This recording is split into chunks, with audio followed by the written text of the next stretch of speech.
Опозицијската СДСМ се уште не може да излезе од политичката криза и кал во која партијата западна по двата последователни изборни порази и наместо внатрешни реформи, целосна реорганизација и екипирање на партијата.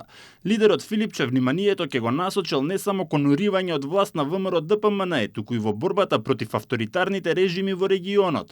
На денешната конференција Скопска иницијатива организирана заедно со сестринските партии, тој порача дека социјалдемократите и прогресивните сили од Западен Балкан заеднички ќе одговореле на предизвиците од корупцијата и авторитарните политики. Соочени со слични или исти предизвици, а тоа се силите на регресијата кои што доминираат тука кај нас во Македонија, во регионот и кои што не дозволуваат да го продолжиме патот на развојот, патот на реформите, патот на евроинтеграцијата.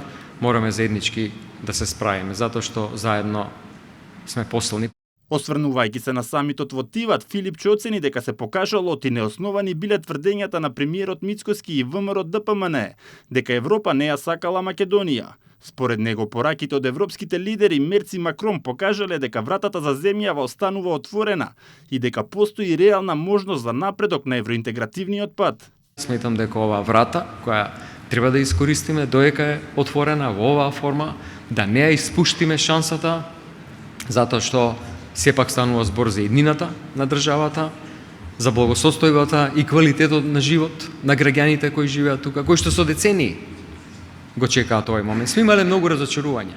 Лидерот на СДСМ на денешната конференција порача дека Македонија не смеела да ја пропушти, како што ја нарече, историската шанса за придвижување кон Европската Унија, оценувајќи дека наредниот период ќе биде клучен за иднината на државата и незината европска перспектива. На утрешниот конгрес тој најави усвојување на идеолошка платформа со која јасно ќе се демаркирале нивните вредносни политики и што е тоа што граѓаните ќе можат во иднина да очекуваат од опозицијата.